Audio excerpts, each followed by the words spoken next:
ଯାତ୍ରା ଟିକେ ମଡୁଲେସନ ଆଣନ୍ତୁ, ନୂତନ ଭଲ ବହି ପକାନ୍ତୁ। ମେନ୍ କଥା ହେଲା ନାଟକ ଉପରେ ଗୁରୁତ୍ୱ ଦିଅନ୍ତୁ।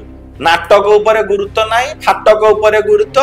ଜାପାନରୁ ଆସିବ ଲାଇଟ୍, ଚାଇନାରୁ ଆସିବ ଗେଟ୍, ସେ ଖାଲି ନାଁକୁ, କିନ୍ତୁ ମେଡ୍ ଇନ୍ ଇଣ୍ଡିଆ। ଇଣ୍ଡିଆରେ ମନା ହଉଥିବ ସେଇଟା ଲେଖା ହବ, କିନ୍ତୁ ଲେଖା ହବ ଜାପାନରୁ ଡଲବି ଡିଜିଟାଲ ସାଉଣ୍ଡ। ଦେଖିଲା ବେଳକୁ ସାଉଣ୍ଡ ସେଇ ଗୋଟେ ପ୍ରକାର। ମାଲିକ ମାନେ ପଇସା କାହାଠୁ ନେବେ? କମିଟି ମାନଙ୍କଠୁ। ତେଣୁକରି ଯଦି କମିଟି ମାନେ ପଇସା ନଦେବେ କି ଯାତ୍ରା ନ ନେବେ, ମାଲିକ ମାନଙ୍କ ଅବସ୍ଥା କଣ ହବ ଆପଣ ଜାଣିଥିବେ। କମିଟି ମାନଙ୍କୁ ନେଇକି ହିଁ ଯାତ୍ରା କରିବେ, ଆପଣ ନିଜେ କିଛି କରିପାରିବେ। ତାହା ପ୍ରତି କଠୋର ହୁଅନ୍ତୁ ନାହିଁ। ସଂଘକୁ ସମ୍ମାନ କରନ୍ତୁ, ବ୍ୟକ୍ତିତ୍ୱକୁ ସମ୍ମାନ କରନ୍ତୁ, ଭଲ ନାଟକ ଆଣନ୍ତୁ, ସମାଜକୁ ଭଲ ବାର୍ତ୍ତା ଦେଲା ଭଳି ନାଟକ, ଯୋଉଥିରେ କି କଳାକାର ମାନେ ସେଟାକୁ ଭଲ ନାଟକ ପରିବେଷଣ କରିବେ, ଦର୍ଶକ ମାନେ ତାକୁ ଦେଖିବାକୁ ଆସିବେ, କମିଟି ମାନେ ବି ଲାଭବାନ ନହେଲେ ବି ମାଲିକ ମାନଙ୍କର ଯେତିକି ପରନାଟି ଚୁକ୍ତି ସେ ଜିନିଷଟାକୁ ଉଠେଇଦେବେ। ଏଇ ବର୍ଷ ଯାଉ ବହୁତ ବର୍ଷ ପରେ ଏଇ ବର୍ଷ ଭଲ ନାଟକ 2-3ଟି ଥିଲା, ବର୍ତ୍ତମାନ ଏସବୁ ପରିସ୍ଥିତିରେ ନାଟକ ଦେଖିବାକୁ ବି ଆଉ ଦର୍ଶକ ଆସୁନାହାନ୍ତି। ଯୋଉ ଭଳିଆ ପରିସ୍ଥିତି ହେଲାଣି, କଳାକାର ବିବାଦ ହଉ କି ମାଲିକ ବିବାଦ ହଉ, ଆମେ ତ କୌଣସି ବିବାଦ ଭିତରକୁ ବର୍ତ୍ତମାନ ଯାଇନୁ ନା। ଆମେ କିନ୍ତୁ ବିବାଦକୁ ଯାଇନୁ, କିନ୍ତୁ ଆମେ ସେସବୁକୁ ସବୁ ନିରୀକ୍ଷଣ କରୁଛୁ। କାହିଁକି ନା ଆଫ୍ଟର ଅଲ୍ ମାଲିକ ହୁଅନ୍ତୁ, କଳାକାର ମାଲିକଙ୍କ ପାଖରେ ଚାକିରି କରିବେ। ମାଲିକ ଯେତେବେଳେ ଯାତ୍ରା ପାର୍ଟି ଦେବେ, କାହାକୁ ଦେବେ? କମିଟି ମାନଙ୍କୁ ଦେବେ। ଆମେ ମାନେ ସିନା ନେଲେ ସେମାନେ ଯାତ୍ରା କରିବେ, ଯଦି କମିଟି ମାନେ ଯାତ୍ରା ନ ନେବେ ମାଲିକ ମାନେ ଯାତ୍ରା କରିବେ କୋଉଠି? ଆମେ ଚୁପ୍ ନାହୁଁ, ଆମେ ସବୁକୁ ଅନୁଧ୍ୟାନ କରୁଛୁ। ତାର ଆମେ ଯେତେବେଳେ ଜବାବ ଦେବା କଥା ଠିକ ସମୟରେ, ଆମ ପାଖକୁ ଯେତେବେଳେ ଜବାବ ଦେବା ପାଇଁ ଆସିବ, ଆମେ ଠିକ ସମୟରେ ଜବାବ ଦେବୁ। ମାଲିକ ମାନେ ଯୋଉ ସବୁ ନୀତି କରୁଛନ୍ତି, ନିଶ୍ଚିତ ଆମେ ଏ ବିଷୟରେ ଜବାବ ଦେବୁ। କାରଣ ମାଲିକ ମାନଙ୍କର ଯୋଉ ଭଳିଆ କମିଟି ମାନଙ୍କ ପ୍ରତି ଅତ୍ୟାଚାର ହଉ କି କମିଟି ମାନଙ୍କ ପ୍ରତି ଜବରଦସ୍ତିଆ ନୀତି, ମାନେ ତାଙ୍କ ମନ ଇଚ୍ଛା ସେ ଗୋଟେ ନିୟମ କରିଦେବେ, ଆମେ କମିଟି ମାନଙ୍କ ଠାରୁ ପିଡିସି ନବୁ, କମିଟି ମାନଙ୍କୁ ପର ନାଇଟ୍ 3 ଲକ୍ଷ। ଆଜି କିଏ ମ୍ୟାନେଜର କହିଲାଣି, ଯଦି ମାଲିକ ମାନେ କହୁଛନ୍ତି, ଆଜି କହୁଛନ୍ତି ନାଇଁ ହଁ 1 ରାତିର କି 2 ରାତିର ପଇସା ଦିଅନ୍ତୁ, ମ୍ୟାନେଜର ମାନେ ତାଠୁ ବା ବଡ ମାଲିକ ଦେଖାଉଛନ୍ତି। ଆପଣ ମାନେ ଦେଖିବେ ମାଲିକ ମାନେ, ଯାତ୍ରା ମାଲିକ ମାନେ, ହଁ ଆଉ ଗୋଟେ କଥା, ଯାତ୍ରା ମାଲିକ ମାନେ ଯଦି କୌଣସି ପାର୍ଟି ବୁକିଂ ରେ ଯୋଉ ଭଳିଆ କଥାବାର୍ତ୍ତା ନୁହଁ, ମ୍ୟାନେଜର ମାନଙ୍କ ତ ତାଠୁ ଆହୁରି ବଳି କଥାବାର୍ତ୍ତା, ଫିଙ୍ଗା ଫୋପଡା ଭଳିଆ। ମାନେ ଆମେ କମିଟି ମାନେ ଆସିଛୁ ଯାତ୍ରାକୁ ନବା ପାଇଁ, ସେମାନଙ୍କର କଥାବାର୍ତ୍ତା ଗୋଟେ ଫିଙ୍ଗା ଫୋପଡା ଭଳିଆ, ସତିକା ଆମେ ତାଙ୍କ ଘରର ଚାକର। ତେଣୁକୁ ଏ ସବୁର ଜବାବ ଦିଆହବ, ମାଲିକ ମାନଙ୍କୁ ଦିଆହବ, ମ୍ୟାନେଜର ମାନଙ୍କୁ ଦିଆହବ, ଯିଏ ବି ସାମ୍ନାରେ ଆସିବ ଜବାବ। କାରଣ କମିଟି ମାନେ ଯାତ୍ରା ନଉଛନ୍ତି।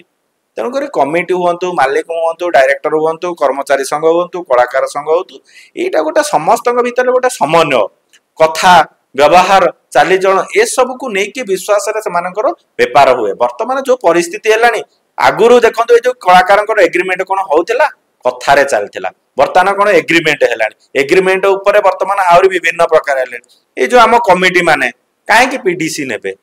କଣ ପାଇଁ ପିଡିସି ନେବେ? ମାଲିକ ମାନେ କହୁଛନ୍ତି ଆମେ ମନୋରଞ୍ଜନ ପାଇଁ ଯାତ୍ରା କରୁଛୁ। ଯଦି ଆପଣ ମାନେ ମନୋରଞ୍ଜନ ପାଇଁ ଯାତ୍ରା କରୁଛନ୍ତି, ତାହେଲେ ପିଡିସି କଣ ପାଇଁ ନଉଛନ୍ତି? ପିଡିସି କଣ ଚେକ୍ ନିଅନ୍ତି ମନୋରଞ୍ଜନ ପାଇଁ?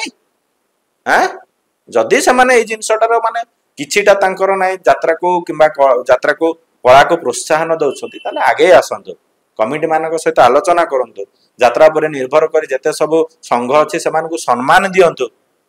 ସମ୍ମାନ ତ ଦୂର କଥା, ପଚାରୁ ବି ନାହାନ୍ତି। ଅଣଦେଖା କରନ୍ତୁ ନାହିଁ। ମୁଁ ଆଜି ବି ମାଲିକ ମାନଙ୍କୁ କହୁଛି, ଅଣଦେଖା କଲେ ନିଶ୍ଚିନ୍ତ ତାର ପରିସ୍ଥିତି ଭୟଙ୍କର ହବ। ଏଥିରେ କୌଣସି ଦ୍ୱିମତ ନାହିଁ। ନିଶ୍ଚିନ୍ତ, କାହିଁକି ଆମେ ଯେତେବେଳେ 2021ରେ ଆମେ ତାଙ୍କୁ ଗୋଟେ ଦାବିପତ୍ର ଦେଇଥିଲୁ, ଆମକୁ ପଚାରିଲେନି, ଡାକିଲେନି। ମାଲିକ ସଂଘକୁ ଆମେ ଦେଇଥିଲୁ, ତାର ବି ନକଲ ମୋ ପାଖରେ ଅଛି, ରିସିଭ୍ଡ ୱିଥ ରିସିଭ୍ଡ, ସାଇନ କରିଛନ୍ତି, ଆମେ କୌଣସି ପୋଷ୍ଟରେ ଦେଇନୁ, ଦେଇଛନ୍ତି। ଯଦି ତାଙ୍କର କମିଟି ମାନଙ୍କ ପ୍ରତି ଦରଦ ଥାନ୍ତା, ନିଶ୍ଚିନ୍ତ ସେ ଆମକୁ ଡକେଇଥାନ୍ତେ।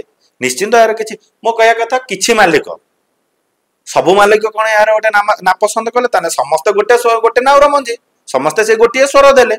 କିନ୍ତୁ ଏଇଭଳିଆ ଏକଚାଟିଆ ମନୋବୃତ୍ତି କଲେ ବେଶୀ ଦିନ ଚାଲିବ ନାହିଁ। କାହିଁକି ନା ଆପଣ ମାନେ ଯାତ୍ରା ପାର୍ଟି କରିଛନ୍ତି, କମିଟି ମାନଙ୍କୁ ନେଇକି ହିଁ ଯାତ୍ରା କରିବେ, ଆପଣ ନିଜେ କିଛି କରିପାରିବେନି। ତେଣୁକରି ସେଟା ଏକଚାଟିଆ ମନୋବୃତ୍ତି ଛାଡନ୍ତୁ, ଆପଣ ମାନେ କମିଟି ମାନଙ୍କ ସହିତ। କାହିଁକି ନା ମୁଁ ଆପଣଙ୍କୁ ଗୋଟେ କଥା କହୁଛି, କଳାକାର ପଇସା ନେବେ, କାହାଠୁ ନେବେ? ମାଲିକ ମାନଙ୍କଠୁ। କିନ୍ତୁ ମାଲିକ ମାନେ ପଇସା କାହାଠୁ ନେବେ? କମିଟି ମାନଙ୍କଠୁ। ତେଣୁକରି ଯଦି କମିଟି ମାନେ ପଇସା ନଦେବେ କି ଯାତ୍ରା ନ ନେବେ, ମାଲିକ ମାନଙ୍କ ଅବସ୍ଥା କଣ ହବ ଆପଣ ଜାଣିଥିବେ। ଆଉ ଗୋଟେ କଥା ମୁଁ ମନରେ ପୁନରାବୃତ୍ତି କରାଇ ଦଉଛି, ଯେତେବେଳେ କରୋନା ହେଲା, କଳାକାର ମାନେ ରାଜରାସ୍ତାକୁ ଓହ୍ଲେଇଲେ, मालिक मान भी ओह्लैले किंतु कमिटी मान ओह्लै नाहांती एटा भी मन रखंतु 3 मास काल कि दीर्घ 7 मास काल जो पेड़ी पुटुली बंधा है कि यात्रा मालिक माने सब सरंजाम घरे रखिथिले से जिनसटा को मन मने पकांतु तेणुक कहा प्रति कठोर हुंतु ना संघ को सम्मान करंतु व्यक्तित्व को सम्मान करंतु ए सबुर आपस समाधान करंतु समाधान करी ये जो कली तुरंत जबनिका पकांतु मु एतिकी कहूची कहीं मालिक मान को आज भी मु कहूची आपण जदि सम्मान अन्य को न देबे आपण भी सम्मान पाइबेनी तेणुक संघ प्रति सम्मान करंतु समस्त मध्य समन्वय रक्षा करंतु समन्वय करी आकु तुरंत समासी से 13टा दाबी पत्र थिला हमर प्रथम जोटा थिला कि जो पर नाइट रेट जोटा रखुसंती आपण 2.5 लाख सेटा को 180 भितर रखंतु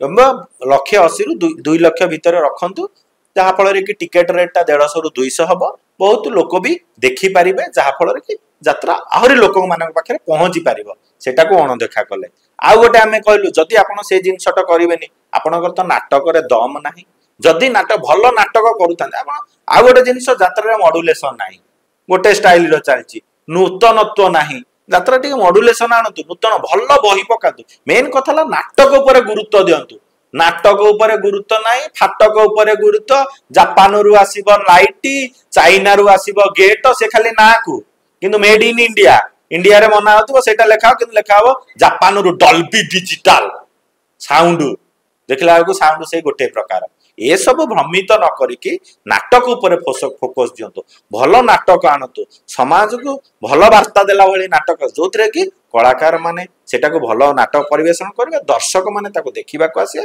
कमिटी माने भी लाभवान न होले भी मालिक मानकर जेति कि परनाटी चुक्ति से जिनसटा को उठेई देबे आ गोटे कथा होची यात्रा को जो व्यवसायीकरण मनोवृत्ति माने व्यवसायीकरण मनोवृत्ति माने ऊर्ध्वरे पीडीसी देले आमे जीवु चेक देले आमे जीवु नहल नाही जीवु नै ए सब कोन एटा कोन यात्रा रा आज्ञा नियम से माने जहा कहबे आमे नियम कर देबु सेटा को कमिटी माने मानिबे कोन बाध्य हां यार गोटे समस्त बसिकी गोटे नियम करंतु जोटा समस्त के सुहाइला भलिया हबो आपण निजे निजे कर देले कोन सेटा समस्त मानियो बोली बाध्य की कमिटी मान को डाकंतु कलाकार मान को डाकंतु जो मान को अब देखंतु एथिरे तो यात्रा पार्टी नेला आलु तो कलाकार मान को कोन सिनो कमिटी आ मालिक मान को भीतर बिझावाण त कमिटी मान को आपण अग्राधिकार दियंतु आपण को फंड किए दोची पैसा काहाटु पाउछंती कमिटी माने काहाटु दर्शक मान को तेनु करे कमिटी आ मालिक ई विषय गोटे आपस बसी जहाँ गोटे समाधान करंतु ये यात्रा को केमिति आहुरी आपण